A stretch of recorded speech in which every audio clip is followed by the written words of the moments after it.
Hi everyone, welcome to today's tutorial, and in this video I will be showing you how you can recreate this low polygon logo. And it's super easy to do, and it's actually one of my favorite ways to create a logo. And let's just dive right in.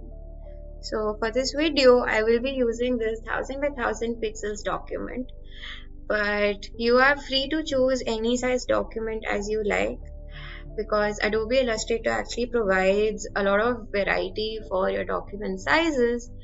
So it's not necessary that you have to choose the same document size as I am.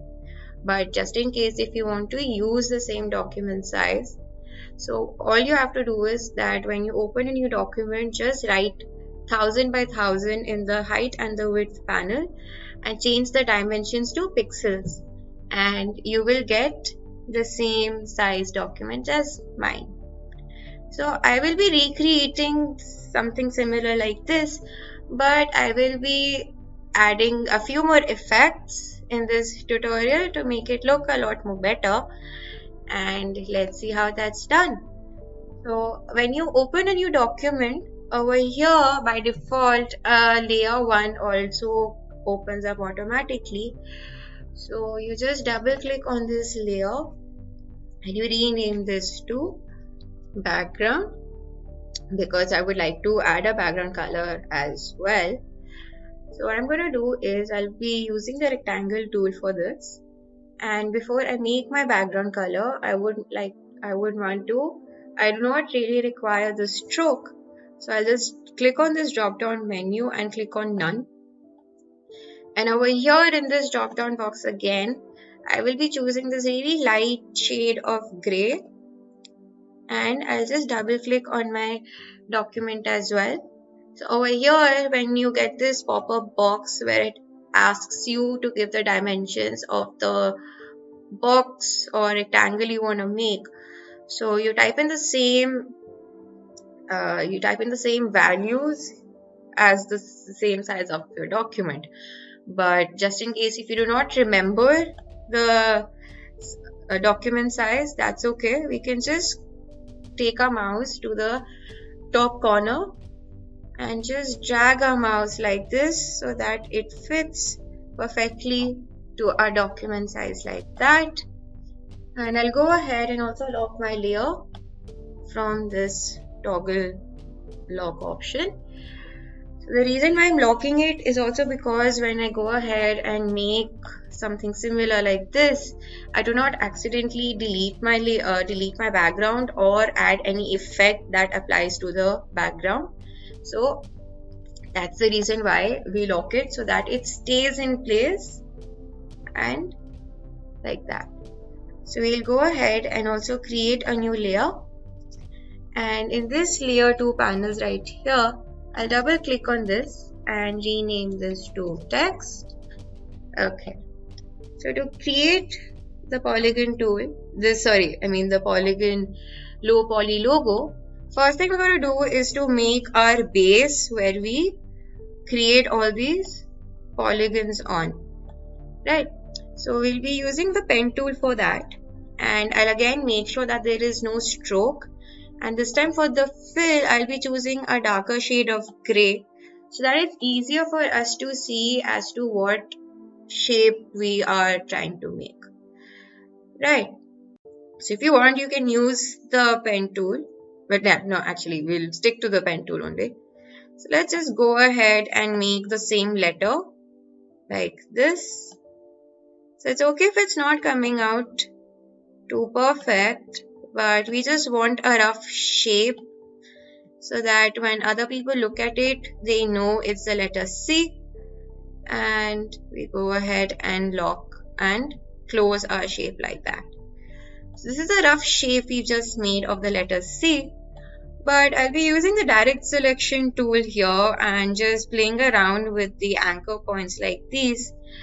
So I'll just select one of these anchor points and then just move them around a little to make it a little bit more curvy probably, and just edit this a little bit so that it looks a little bit more uniform like that, and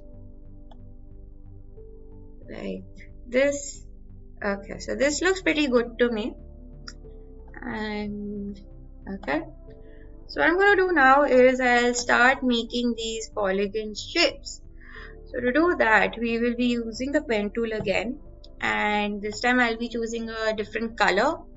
So I'll be using dark blue from this drop down box below, and we can just go ahead and keep making these random triangles like that, like this.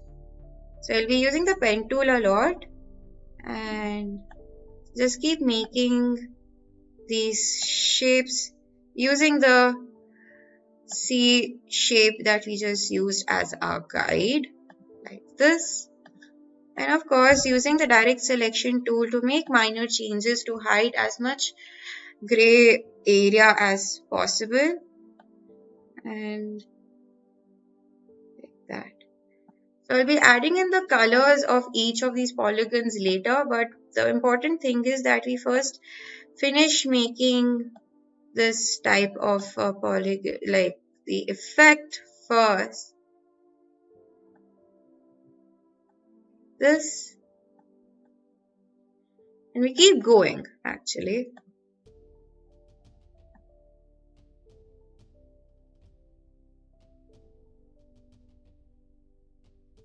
And this, yeah, using the direct selection tool. I'll zoom in a little bit more. Let's see, where else do I have to edit this? Yeah, using this anchor point, just bring it this.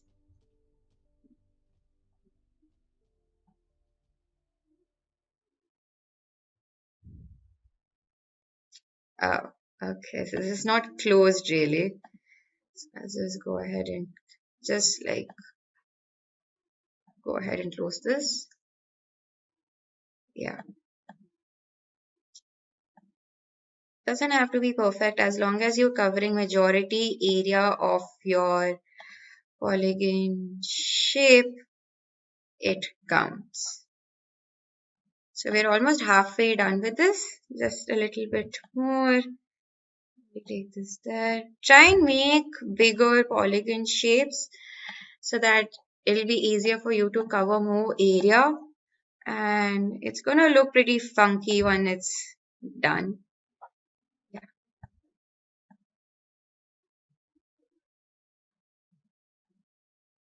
Wait, oops.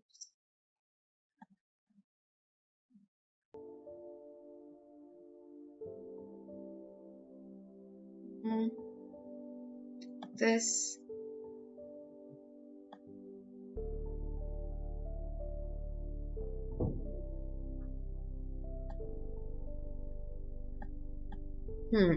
Just this last portion right here. So I'll just go ahead and make this rectangle, this triangle here.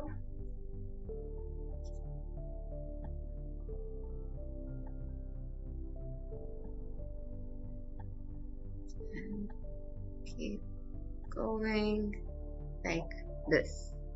Okay, so that's done. We can now go ahead and select each polygon shape we just made and keep adding different colors to it. So that it looks pretty neat as well.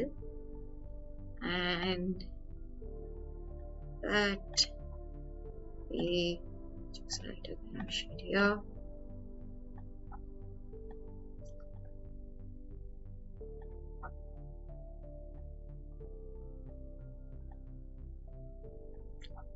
And just another one. I'll choose and this one, like, no, yeah. Okay, so when this is done, what we're gonna do is I'll select all of this, right click on the text and make a group out of this like that. So I'll select all of them so that all of the parts that we just made, they get selected. No, yeah, sorry. So all of this gets selected. So we'll go to the effect panel now and come right here to the stylize option and click on drop shadow. We'll be adding slight shadow right behind our letter so that it looks a little, gives a little 3D effect. So if you click on preview right here, you can see that the opacity is 75% and you can see that the certain shadow has been added right behind and it looks pretty neat. And we'll go ahead and click OK. And that's it. So this is another element that I've added, like a drop shadow effect right behind our logo so that it gives a 3D effect and it looks like that it's been raised a little from our document. So once that's done, we can go ahead and also save our file. To do that, we'll go to File and Save As. And right here in this file name, I'll just add another word to this, which says with shadow, so that it's easier for me to locate my file in case if I want to make any further changes. And I'll let the file, the save as type be Adobe Illustrator as well, and click on save. And OK. And that's it. Our document name also gets updated right here, and you can see that it's now been successfully been saved as an AI file. So now that we've come to the end of our video, I hope you found this tutorial to be useful, and with a little practice and you can actually use the same effect with different types of letters you want to create.